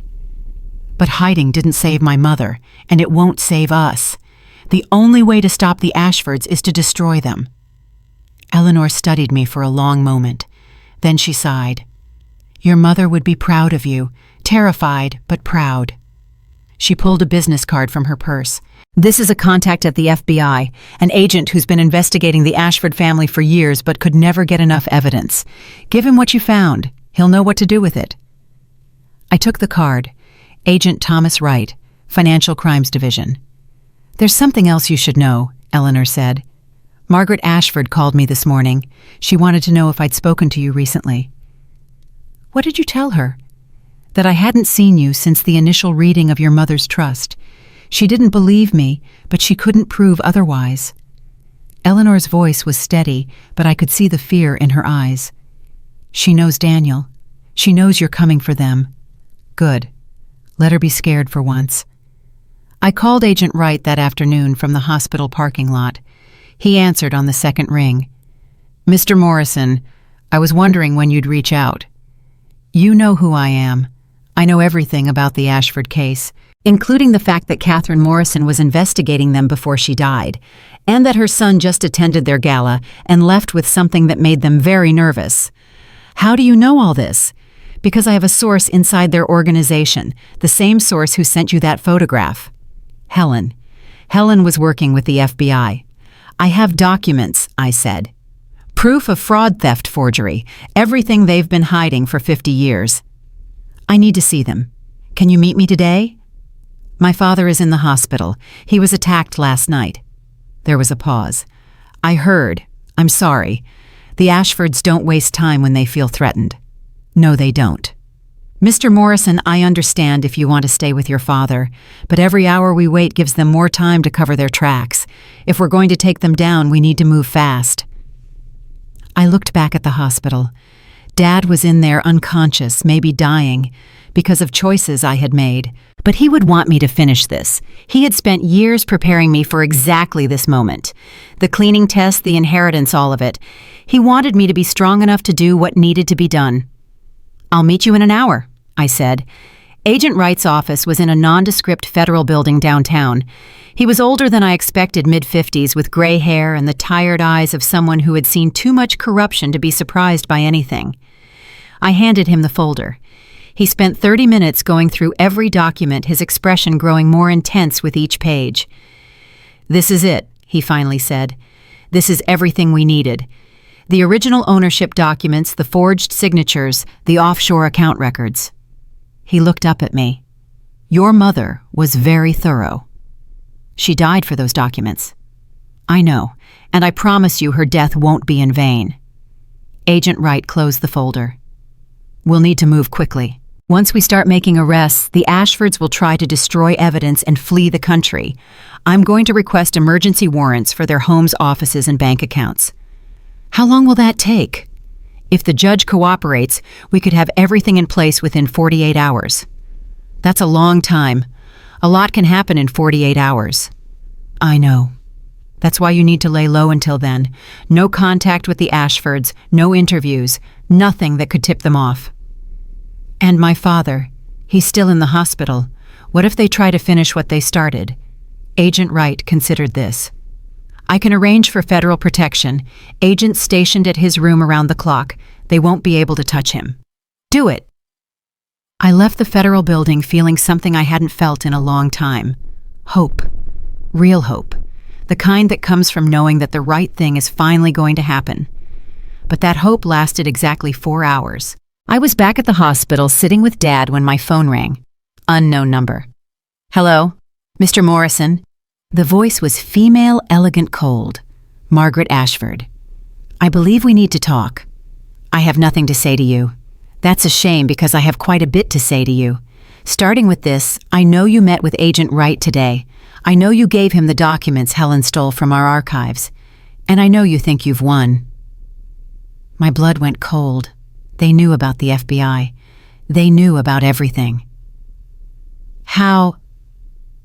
"We have friends in many places, Daniel, including inside the Bureau. Did you really think one rogue agent could take down a family that's been running this country for generations? You're bluffing." "Am I?" "Check your email." I pulled up my inbox on my phone. There was a new message sent from an anonymous address. I opened it and felt my world collapse. It was a photograph of Agent Wright. He was sitting at a table with William Ashford, both of them smiling, holding drinks. The timestamp was from 2 years ago. "Agent Wright has been on our payroll for a very long time," Margaret said. "He's quite useful for identifying threats and making them disappear. Your mother trusted someone inside the FBI, too. Look how that turned out for her." I couldn't breathe. I couldn't think. Everything I'd done, everything I'd risked, had been for nothing. "What do you want?" "I want you to understand your position. You have no evidence now. Agent Wright will ensure those documents never see the light of day. Your father is in a hospital bed, helpless. Your brother is a disgraced fraud with no credibility. And you—" She paused. "You are alone. You can't silence everyone. Other people know the truth." "Do they?" "Helen had an unfortunate accident this evening. A fall down the stairs at our estate. Very tragic." Margaret's voice was ice. "Eleanor Reynolds received a visit from some associates of ours. She's decided to take an extended vacation, somewhere far away where she won't be answering any questions." Helen was dead. Eleanor was gone. Agent Wright was a traitor. "Why are you telling me this?" I asked. "Why not just kill me too?" "Because I'm not my father. I don't believe in unnecessary violence. It's messy, and it attracts attention." Margaret's tone shifted, becoming almost friendly. "I'm offering you a way out, Daniel. Walk away. Forget about the mills, the fraud, your mother's investigation. Take your inheritance and live a comfortable life. We'll never bother you again." "And if I don't, then I'll destroy everything you love. Your father will die in that hospital bed. Your brother will go to prison for the fraud at his company. That foundation you started in your mother's name will be exposed as a money laundering operation. By the time I'm done, the Morrison name will be synonymous with crime and failure. You can't do that. Everything you're threatening is a lie." "Truth is whatever people believe, Daniel, and I'm very good at making people believe things." She let that sink in. "You have 24 hours to decide. I suggest you use them wisely." The line went dead. I sat in the hospital room staring at my phone, feeling more alone than I'd ever felt in my life. Margaret was right. She had outmaneuvered me at every turn. She had people everywhere. She could make the truth disappear and replace it with whatever story she wanted. Dad's heart monitor beeped steadily in the silence. I thought about giving up, taking her offer, walking away with my money and pretending none of this had ever happened. But then I looked at my father, at the man who had worked his whole life to build something real, who had lost his father to the Ashfords' greed without ever knowing it, who had watched his wife die without understanding why. And I thought about my mother, Catherine, the woman who had sacrificed everything for the truth, who had documented every crime, gathered every piece of evidence, fought until her last breath. They didn't give up. Neither would I. I called Marcus. "We have a problem," I said. "A big one." I told him everything. The call from Margaret, Agent Wright's betrayal, Helen's death, Eleanor's disappearance, the offer, and the threat. Marcus was silent for a long time. "So it's over," he finally said. "They won." "No, they think they won. There's a difference." "What are you talking about? They have all the evidence. They've eliminated everyone who could help us. We have nothing. We have one thing they don't know about." "What?" I thought about the past year, all those nights cleaning offices at Titan Technologies, all those documents I'd photographed with my phone, all those conversations I'd recorded when Marcus didn't know I was listening. "I still have copies of everything I found at your company, the contracts with the shell companies, the bank transfers from Dad's secret accounts, the offshore records." "That's evidence against me, not the Ashfords." "Look deeper. Dad's money didn't just go to Titan Technologies. Some of it was funneled to other companies too. I found transaction records that I didn't understand at the time, but now I do. The pieces were coming together in my mind. Dad was investigating the Ashfords. He's been investigating them for years. That's why he was pumping money into various businesses. He was trying to trace their hidden assets. Dad knew about all this. I think he knew more than he ever told us, and I think the Ashfords attacked him because he was getting close to something big, something even more dangerous than what Mom found. Marcus was quiet, processing. Then he said something that surprised me. Victoria. What about her? She's connected to the Ashfords. She mentioned it when she called me. I thought she was just networking, but what if it's more than that? What if she's been reporting to them the whole time? I remembered all the years Victoria had spent in our family, all the information she had access to, the financial records, the business dealings, the private conversations. She was a spy. That's why she married me. Not for my money, not for my success, for access to our family. Marcus's voice was thick with anger and shame. I was such an idiot. You couldn't have known. I should have known. There were signs, the questions she asked, the interest she showed in Dad's finances. I just thought she was greedy. He laughed bitterly. Turns out she was something much worse. An idea was forming in my mind. A dangerous idea. Marcus, where is Victoria now? I don't know. She moved out months ago. She's probably at some luxury apartment spending the settlement money from our divorce. Find her. What, why? Because she's our way in. She knows things about the Ashfords that we don't. Names, locations, operations. And right now she thinks she's won. She thinks we're defeated and desperate. We are desperate. Exactly. Which means she won't see us coming. I spent the next 12 hours at the hospital watching over Dad and planning. Marcus tracked down Victoria's address through mutual friends. She was living in a penthouse downtown, funded by sources that definitely weren't her divorce settlement. At midnight, I got a call from one of the federal agents who was supposed to be guarding Dad's room. Mr. Morrison, this is Agent Chen. I need you to come to the hospital right away. What's wrong? Is my father okay? He's awake, and he's asking for you. I ran to the hospital, literally ran. Through the halls, past the nurse's station, into the ICU. Dad was sitting up in bed, the bandage still wrapped around his head, but his eyes were clear and alert. Daniel. His voice was weak but steady. We need to talk. There's something I never told you. Dad, you should rest. You just woke up from a serious injury. There's no time for rest. The Ashfords know I'm still alive. They'll try again. He grabbed my hand with surprising strength. Listen to me carefully. Everything I've done, everything I've built was for this moment. To give you and Marcus the tools you need to finish what your mother and I started. What do you mean? The money I've been investing over the years, it wasn't just for Marcus's company. It was creating a network, buying influence, building leverage against the Ashfords from the inside. I don't understand. I own shares in companies they control, small amounts spread across dozens of corporations, none large enough to attract attention. But together they give me access, board meetings, financial records, internal communications. Dad's eyes were intense. I've been gathering evidence for 10 years, Daniel. Everything the Ashfords have done, every crime, every cover-up, I have documentation. Where? There's a safety deposit box at First National Bank. The key is in my desk at home, hidden in the false bottom of the top drawer. Inside that box is everything you need. Everything your mother started, and everything I've added since. Why didn't you tell me before? Because I wasn't sure you were ready. Because I wanted to protect you. Because I was afraid. Dad's voice cracked. I was afraid that if I told you the truth, you'd get yourself killed trying to avenge your mother, like I almost did. You tried to go after them. Years ago, after I found out what they did to Catherine. I was so angry, so full of rage. I hired investigators, gathered evidence, prepared to go public. He closed his eyes.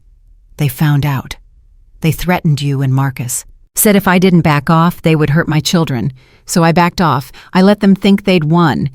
And I started planning for the long game. All those years, all that patience, while I was struggling through dead-end jobs and Marcus was building his fraudulent empire, Dad had been quietly waging a war that none of us knew about. The cleaning test, I said slowly. It wasn't just about the inheritance, was it? It was about trust. I needed to know which of my sons could handle the truth. Which of you had the strength and the integrity to finish this fight? He smiled weakly. You passed, Daniel. You passed in ways I never expected. And Marcus? Marcus failed the test, but people can change. I've seen it in him lately. The humility, the willingness to work, the shame he carries for what he's done. Dad paused. Maybe he's ready now, too. He's helping me. He's been helping me since he found out about the Ashfords. Good. You'll need him. You'll need everyone you can trust. Dad's grip on my hand tightened. Get to that safety deposit box, Daniel. Get the evidence, and then burn the Ashfords to the ground. I will, Dad. I promise. There's one more thing. His voice dropped to barely a whisper. The person who attacked me. I saw their face before I lost consciousness. Who was it? It was your cousin, Margaret's brother, a man named Thomas Ashford, Jr. Dad's eyes were hard with memory. He said something before he hit me. He said, "This is for making us wait so long. They know I've been working against them. They know everything." I left the hospital with a new sense of purpose. The Ashfords thought they had eliminated every threat. They thought they had neutralized the FBI investigation, killed the witnesses, scared off the lawyers. But they didn't know about Dad's evidence. They didn't know about 10 years of careful, patient documentation. And they didn't know that both Morrison brothers were coming for them now. I drove straight to Dad's house. The crime scene tape was still up, but the police had finished their investigation. I let myself in with my key and went to the study. The desk was old oak, a piece Dad had owned since before I was born. I found the hidden compartment in the top drawer just where he said it would be. Inside was a small brass key and a note in Dad's handwriting. For Daniel and Marcus. Your mother would be proud. Finish this. I held the key in my hand and felt the weight of everything it represented. 50 years of crimes, 20 years of investigation, generations of pain and betrayal. It all came down to what was in that safety deposit box. My phone buzzed. A text from Marcus. Found Victoria. She's willing to talk, but she's scared. Says she has information that will get her killed if the Ashfords find out. Meet us at the old warehouse on 5th Street. Come alone. The old warehouse. It was a property Dad had bought years ago, one of his many hidden investments. A safe place. Or so I thought. I drove to the warehouse with the key in my pocket and a feeling in my gut that something was wrong. The building was dark when I arrived. No sign of Marcus or Victoria. I should have turned around. I should have waited for backup, but I was tired of being careful, tired of playing defense. I walked into the warehouse and the lights came on. Margaret Ashford was standing in the center of the room. Behind her were 5 men in suits, and kneeling on the floor with his hands bound was Marcus. "Hello, Daniel," Margaret said with a smile. "So nice of you to join us." My heart stopped for a second, but I forced myself to stay calm. Panic wouldn't help Marcus. Panic wouldn't help anyone. "Let him go," I said, my voice steadier than I felt. "This is between you and me." Margaret laughed, a cold sound that echoed through the empty warehouse. "That's very noble, Daniel. Very heroic. But I'm afraid your brother is part of this whether you like it or not." She walked toward Marcus and grabbed his hair, forcing his head back. "He's the one who led you here after all." I looked at Marcus. His face was bruised, his lips split and bleeding, but his eyes were clear, and in them I saw something I didn't expect. Not fear, not desperation, defiance. "She's lying," Marcus said through gritted teeth. "Victoria set me up. I came here thinking I was meeting her and they were waiting." "Such a disappointment," Margaret said, releasing his hair with a shove. "I had high hopes for Marcus. When Victoria married him, we thought we'd have complete access to your family's finances, but he turned out to be as useless as his company. Victoria was working for you the whole time. Victoria has been working for us since before she met your brother. We placed her in his life specifically to monitor your father's activities. We knew he was investigating us. We just couldn't figure out how deep he'd gotten." Margaret's smile turned predatory. "Until tonight." She pulled something from her pocket, a small brass key, the key to Dad's safety deposit box. My blood ran cold. I reached into my pocket, already knowing what I would find. Nothing. The key was gone. Surprised? Margaret asked. We've had eyes on your father's house since the attack. When you retrieved this from his desk, my associate retrieved it from you. She tossed the key in the air and caught it. Whatever evidence your father has been gathering is now useless. You haven't opened the box yet. You don't know what's in there. It doesn't matter what's in there. By tomorrow morning, it will be empty. Our lawyers will have a court order and everything inside will be destroyed as part of an ongoing investigation into financial fraud. She tilted her head. Your father's investigation, actually. Funny how that works. I felt the walls closing in. They had thought of everything. Every move I made, they were 3 steps ahead. What do you want? I asked. I told you what I want. I want you to walk away. Forget about the mills, forget about your mother, forget about all of it. Take your inheritance and disappear. And if I agree, then you and your brother walk out of here tonight. Your father continues his recovery in peace, and the Morrison family gets to live happily ever after. Margaret's eyes hardened. Refuse and all 3 of you die. Tonight. We'll make it look like a tragic accident. A fire at the warehouse. 2 brothers trapped inside. Their elderly father, grief-stricken, suffers a fatal heart attack. She shrugged. These things happen. I looked at Marcus again. He shook his head slightly. Don't do it, his eyes said. Don't give in. But what choice did I have? They had the evidence. They had the power. They had us surrounded by armed men in an empty warehouse with no witnesses. I need time to think, I said. You have 30 seconds. 30 seconds to figure out how to save my family. 30 seconds to find a way out of an impossible situation. I thought about everything that had happened since Dad called me home a 1.5 years ago. The inheritance, the cleaning test, the documents, the revelations. All of it leading to this moment standing in a warehouse with my brother's life hanging in the balance. And then I thought about something Dad had said at the hospital. Something about his investments, about buying influence from the inside. You own shares in Ashford companies, I said slowly. Small amounts spreads across dozens of corporations. Margaret's smile flickered. Just for a second, but I caught it. Your father was very clever, but those shares are insignificant. They give him no real power. Individually, no. But together they add up to something significant, don't they? I was guessing now, following a thread I couldn't quite see. That's why you attacked him, not because of the evidence in the safety deposit box, because of the shares. You're stalling. You needed him to sign something, transfer documents, power of attorney, something that would give you control of his holdings. The pieces were falling into place, but he wouldn't cooperate, so you beat him nearly to death, and he still wouldn't give you what you wanted. Margaret's face had gone cold. No more smiles. No more games. Your father is a stubborn old man. He doesn't understand that some battles can't be won. Or maybe he understands better than you think. I reached into my jacket pocket. The men behind Margaret, tensed hands moving toward their weapons. Easy, I said. I'm just getting my phone. I pulled out my phone and held it up so everyone could see. The screen showed a video call in progress. On the other end was a face I hadn't expected to see again. Agent Wright. Good evening, Ms. Ashford, Wright said through the phone's speaker. Lovely night for a confession. Margaret's composure cracked. Wright, what is this? This is what happens when you assume everyone is as corrupt as you are. Wright's voice was calm, almost amused. You were right that I've been on your payroll. What you didn't know is that I've also been feeding information to an internal affairs investigation for the past 6 months. Every bribe, every cover-up, every order you gave me, I documented it all. You're lying. The warrant for your arrest was signed 20 minutes ago.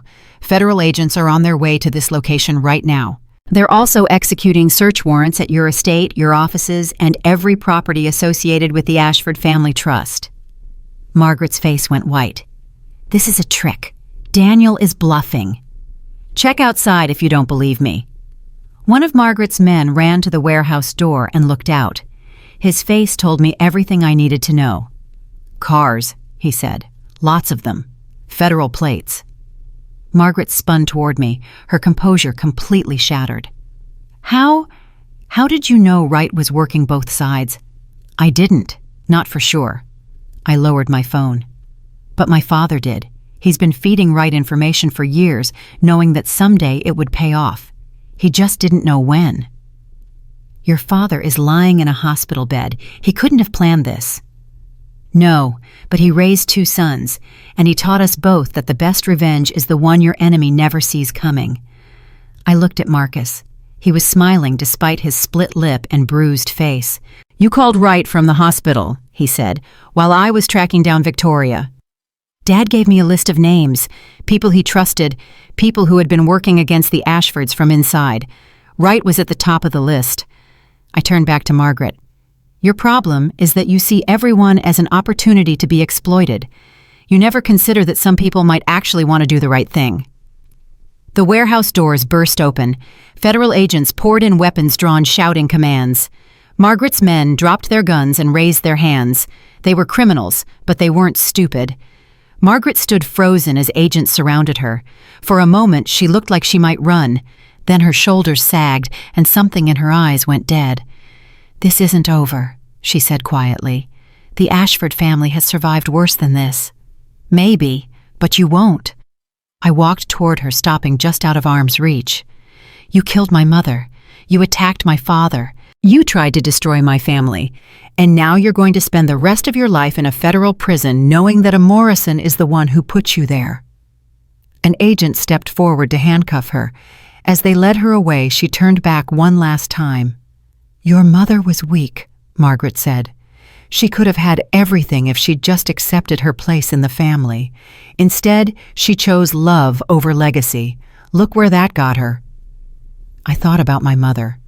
Catherine Ashford, who became Catherine Morrison, who gave up wealth and privilege for a construction worker from the wrong side of town, who spent years building a case against her own family, knowing it might cost her everything.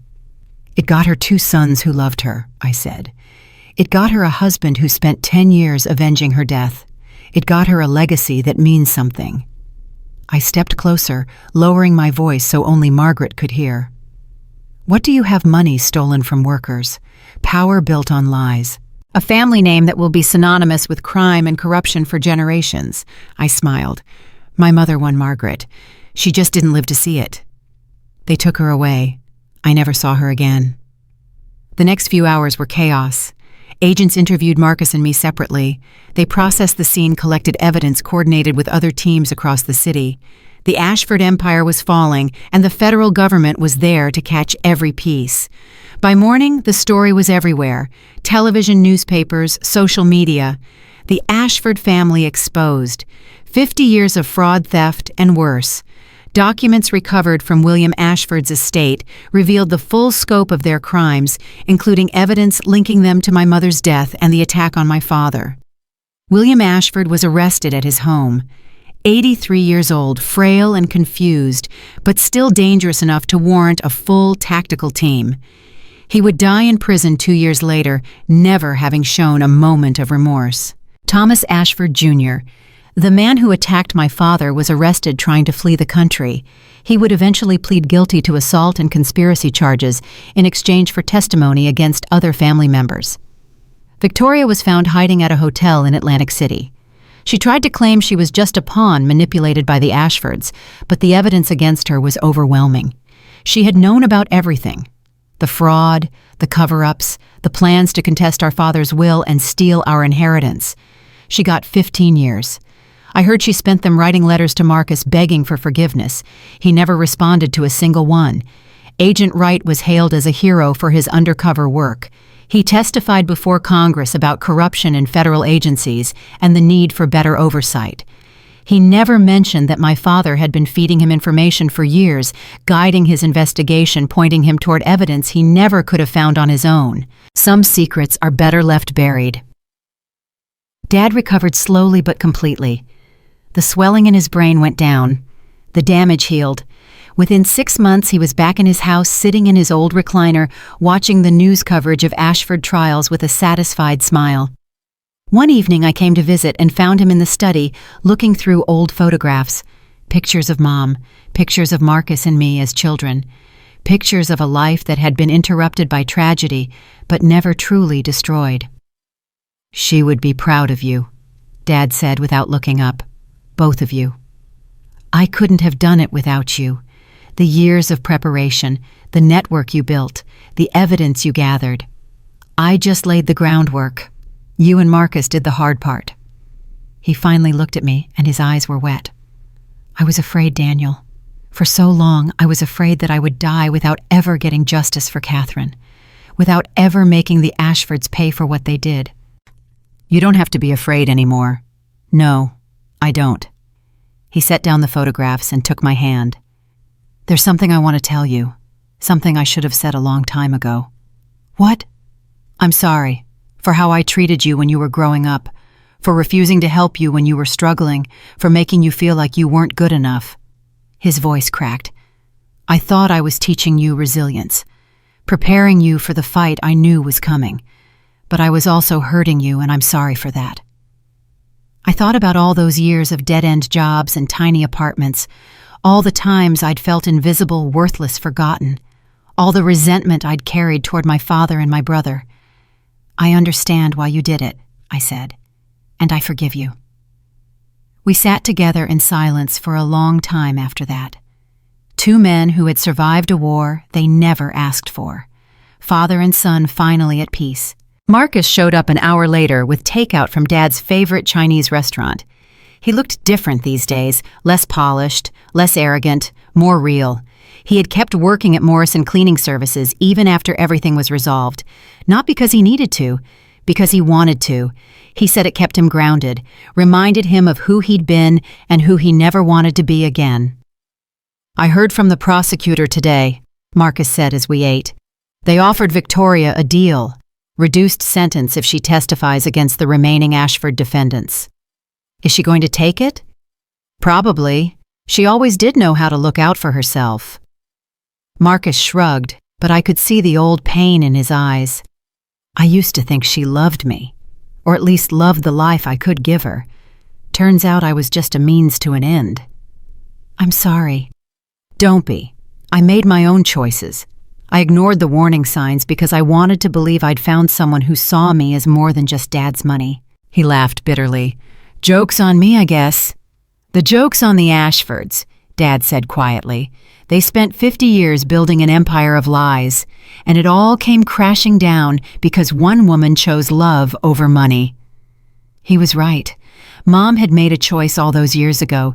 She'd given up everything her family represented because she believed there was something more important than wealth and power. She'd chosen us, and in the end, that choice had destroyed the very empire she'd walked away from. I spent the next year rebuilding, not just my life, but my sense of purpose. The Catherine Morrison Foundation expanded its programs. We opened shelters in 3 more cities. We created a scholarship fund for children of families affected by corporate fraud. We built something that would last. The money from the Ashford settlements, billions of dollars recovered from hidden accounts and seized assets, was distributed among the workers who had been exploited, the communities that had been poisoned, the families that had been destroyed. Our grandfather's original share of the mills was finally recognized decades after it had been stolen. Dad used his portion to create a legal fund for victims of white-collar crime. People who couldn't afford to fight back against wealthy criminals now had an army of lawyers on their side. It was exactly what Mom would have wanted. Marcus surprised everyone by going back to school. Business degree ethics focus. He said he wanted to understand how he'd gone so wrong so he could help others avoid the same mistakes. At 40 years old, he was the oldest student in most of his classes. He didn't care. I spent the first half of my life pretending to be something I wasn't, he told me one evening. I want to spend the second half actually becoming someone worth being. I believed him. More importantly, I trusted him, something I never thought I'd be able to say about my brother again. On the anniversary of Mom's death, we gathered at her grave. Dad, Marcus, and me. 3 men who had been broken by tragedy and rebuilt by purpose. We stood in silence as the sun set, each of us lost in our own memories. I wish she could see what we've accomplished, Marcus said softly. She sees it, Dad replied. Wherever she is, she sees it. I thought about the journey that had brought us here. A year of cleaning offices at my brother's company. A lifetime of secrets revealed, a family torn apart and slowly, painfully put back together. "The cleaning test," I said suddenly. "It wasn't just about humility, was it?" Dad smiled. "It was about perspective. When you work at the bottom, you see things that people at the top never notice. The janitor in the corner, the security guard at the door, the maintenance worker fixing the elevator. They're invisible to everyone else, but they see everything." Mom understood that. Your mother understood many things. She knew that the people who clean up other people's messes are the ones who really know where the bodies are buried. Dad's smile faded. The Ashfords never learned that lesson. They thought the help was beneath their notice. They never considered that the help might be watching, listening, gathering evidence. Helen, and others. Workers at the mills who documented safety violations.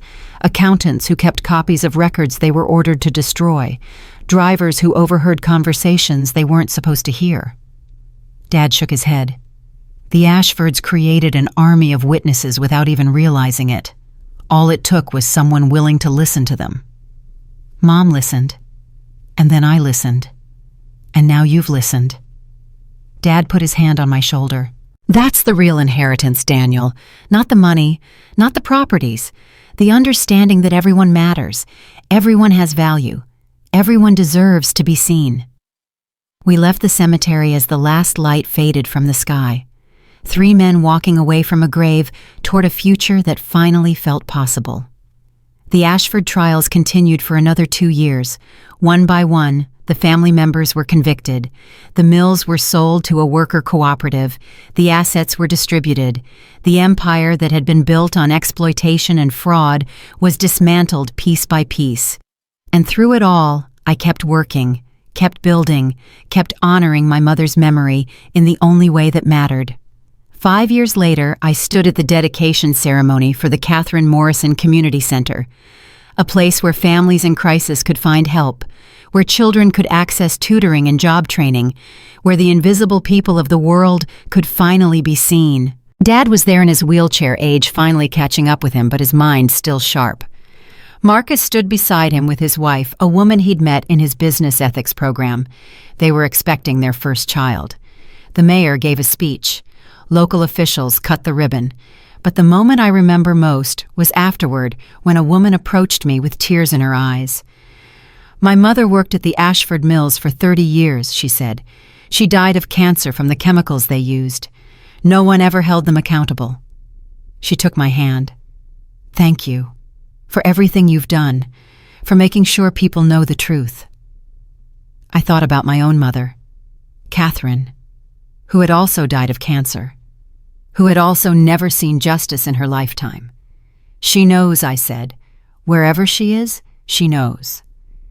Dad passed away peacefully 2 months later, in his sleep in his own bed surrounded by his sons. He was 81 years old, and he died knowing that he had fulfilled the promise he made to his wife all those years ago. The will was simple. Everything split equally between Marcus and me. No tests, no conditions, no elaborate schemes.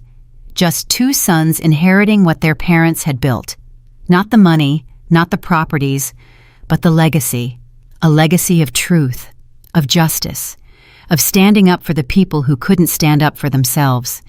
I think about that day at the hospital sometimes, when Dad told me about the cleaning test, when he said I would inherit everything, but first I had to spend a year as a janitor. At the time I thought it was punishment, or maybe a lesson in humility, or maybe just the eccentricity of a dying man. Now I understand it was something else entirely. It was preparation. For the fight he knew was coming, for the responsibility he knew I would carry, for the man he needed me to become. I stood by my father's bed that day, and he changed my life with a single sentence. "You get it all but 1 year as a cleaner. That year taught me more than any classroom ever could. It taught me to see the people everyone else ignores. It taught me to value work that doesn't come with prestige or recognition. It taught me that character is revealed in how you treat the people who can do nothing for you. And it taught me that sometimes the person mopping the floor in the corner is the most dangerous person in the room, because they see everything. And someday they tell the truth.